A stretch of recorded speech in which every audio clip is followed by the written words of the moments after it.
আমার কাছে তো এখন টাকা নেই। আচ্ছা, এক কাজ করেন, আপনি এই ঘড়িটা রাখেন, এইটা বিক্রি করে কিছু টাকা পেলে আপনার উপকার হবে। এই মামা চলেন, অটো ছাইড়ে দেবো। মামা একটা মিনিট দাঁড়ান, একটু আসছি। এই মামা দেরি হয়ে যাইতেছে, আপনি গেলে চলেন, না গেলে থাকেন।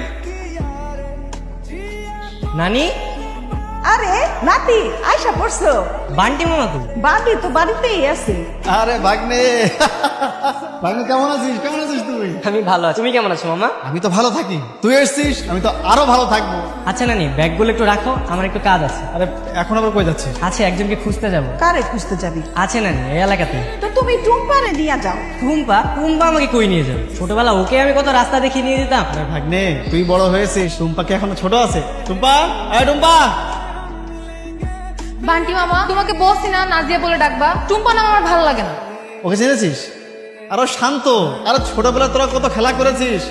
হায় হায়, টুম্পা কত বড় হয়ে গেছে। কিরে টুম্পু, কেমন আছিস? ভালো। আচ্ছা টুম্পা, শান্ত জানে কারে খুঁজতে যাইবো, তুই একটু সাথে যা। কি রে শান্টু, কখন থেকে হাঁটাচ্ছিস? বলবি তো কাকে খুঁজোস? এই তুই আর আমাকে এই নামে ডাকবি, আমি তোর বড় না? আচ্ছা বাবা, তো এখন বল আমরা কাকে খুঁজতেছি। আচ্ছা বলতো, গ্রামের সবচেয়ে সুন্দরী মেয়েকে।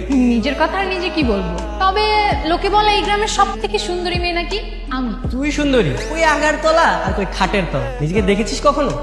আচ্ছা বলতো, বোরকা পরে অনেক সুন্দরী এমন কাউকে তুই চিনিস? বোরখা পরা তো অনেকেই আছে। হ্যাঁ অনেকেই আছে, কিন্তু সাধারণের মধ্যে অসাধারণ। ওর চোখগুলো হরিণের মতো টানাটা, কি যে মায়াবী চেহারা। ও আচ্ছা, বুঝতে পারছি। দেখ তো ওর চোখগুলো আমার মতো কিনা। ওর চোখ তো গরুর মতো, আর ওর চোখগুলা কি মায়াবী, প্রথম দেখাতে যে কেউ ওর ফিদা হয়ে যায়। আচ্ছা আমি তো তোকে হেল্প করতে পারবো না, তবে একজন তোকে হেল্প করতে পারবো। কে? বান্টি মামা। বান্টি মামার কাছে এলাকার সব মেয়েদের খবর থাকে, আর তো কাজই হচ্ছে সব মেয়েদের পেছন পেছন ঘোরা। তুই তার কাছে যা, কথা বল, সে তোকে হেল্প করবে। আচ্ছা ঠিক আছে, আমি তাহলে বান্টি মামার কাছে যাচ্ছি। আরে আমাকেও নিয়ে যা। তোর যাওয়া লাগবে না, তুই থাক। তোর বোরকা আলীকে খুঁজতে হলে আমার কাছে আসতে হবে শান্টু। কাসনোভা, কাসনোভা, দেখ ভাগ্নে তোকে বলেছিলাম না, দেখেছিস কি গুনকাল চেহারা, কি সুন্দর বাঁশির মতো না। বান্টি ভাই, তোমাকে না বলছি বাসায় আসবো না? রাস্তায় কথা বলে ডিস্টার্ব করো, ঠিক আছে, এখন আমার বাসায় চলে আসতো। দেখো দাসনোভা, আমি কিন্তু আজকে আমার জন্য আসি, তোমার জন্য কাকে নিয়ে এসেছি দেখো, একটা ড্যাশিং হ্যান্ডসাম ভাই। ইনি আবার কে? ও হচ্ছে আমার একমাত্র ভাগ্নে। এই গ্রামের সব মেয়েই কিন্তু আমার ভাগ্নেকে পছন্দ, কিন্তু আমার ভাগ্নে তোমাকে পছন্দ, হিসেবে কিন্তু তোমার রাজকপাল। এই মামা, তুমি তো সেই মেয়ে না? ওর হাতে একটা ট্যাটু ছিল। এই দেখি তোমার হাতে কি ট্যাটু আছে? ওর হাতে কোনো ট্যাটু নেই। আরে ব্যাটে কোনো ব্যাপার নাকি? এটা কিছু হইলো? তুমি সে আগের মতোই রইলা মামা। আমার হেল্প আমি নিজেই করতে পারবো, তোমার আর হেল্প করতে হবে না। থাকো তুমি। তাহলে তুমি গ্রামে আয়সা বোরখালির প্রেমে পড়ছো? কি যে বলো না নানি, এখনো তো ওই মেয়েকেই খুঁজে পেলাম। পাবি পাবি। আচ্ছা শোন শান্টু, তুই কিন্তু কালকে আমার সাথে বড় বাজারে যাবো, আমার কিছু জিনিস কেনার আছে। আবার শান্ত বলেছিস? তোকে বলেছি না এই নামে ডাকবি না, আমি তোর সাথে যাবো না। আচ্ছা ঠিক আছে, না গেলি হতেও পারে কালকে বড় বাজারে যাওয়ার পর তোর বোরখালির সাথে দেখা হয়ে যেতে পারে। আচ্ছা ঠিক আছে, তোর সাথে যাবো। আচ্ছা তুই ডানে বামে কি দেখছিস? আরে আমি আমার বোরকাওয়ালকে খুঁজছি। আচ্ছা তুই এখানে একটু দাঁড়া, আমি একটু সামনে লাইব্রেরিতে যাবো। আচ্ছা ঠিক আছে, যা, একটু তাড়াতাড়ি আসিস। আচ্ছা ঠিক আছে।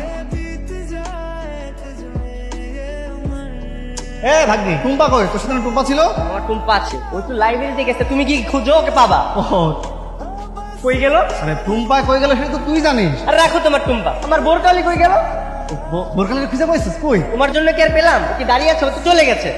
তুমি আসলে একটা কাজের না, সবসময় কাজের মধ্যে অকাজ করো। এখন আমি বোরকাওয়ালিকে কই পাবো? কি রে, তোরা ঝগড়া করতেছিস কেন? ঝগড়া করবো না, এই মাত্র আমার বোরকাওয়ালিকে পেলাম, আমার জন্য হারিয়ে গেল। ও বোরখালিকে পেয়েছিলি? কই সে? ও তো তোর জন্য এখনো দাঁড়িয়ে আছে।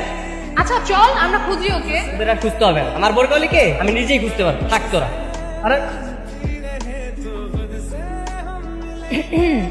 কার কথা ভাবা হচ্ছে? আমার তো ভাবার মানুষ সে একজন, ওই যে বোরকাওয়ালি। মানুষ 7 বছর রিলেশন করার পরেও এত মিস করে না, এত ভালোবাসে না, আর তুমি 7 মিনিট দেখে তাকে ভুলতে পারতেছো না। 7 মিনিট হোক আর 7 সেকেন্ড, ও আমার মনে গেঁথে গেছে। জানিস, আজকে বান্টি মামার সাথে গ্রামের সবগুলো বাড়িতে খুঁজেছি, কিন্তু ওকে পেলাম না। আচ্ছা তুই ওকে পেলে কি করবি? কি করবো? প্রপোজ করবো। যদি রাজি না হয়? তাহলে রিকোয়েস্ট করবো। তাও যদি রাজি না হয়? তাহলে আর একদম কিডন্যাপ করে বিয়ে করে ফেলবো। আমি আগামীকাল চলে যাচ্ছি, কেন? আমার আর থাকতে ইচ্ছে করছে না। যার মায়ের কারণে এখানে রয়ে গেছি, মনে হয় তার সাথে আর দেখা হবে না। তাই আর এখানে থেকে মায়া বাড়াতে।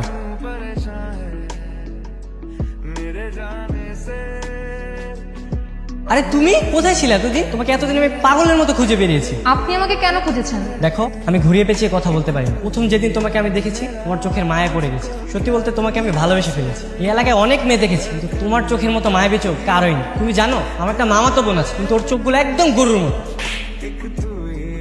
আমার চোখ গরুর মতন? আরে তুই? হ্যাঁ আমি সেই মেয়ে যাকে তুমি এতদিন পাগলের মতো খুঁজছিলে। দেখি তোর হাত দেখি। হ্যাঁ, এটাই তো সেই ট্যাটু। তাহলে তুই আমাকে এতদিন বলিসনি কেন?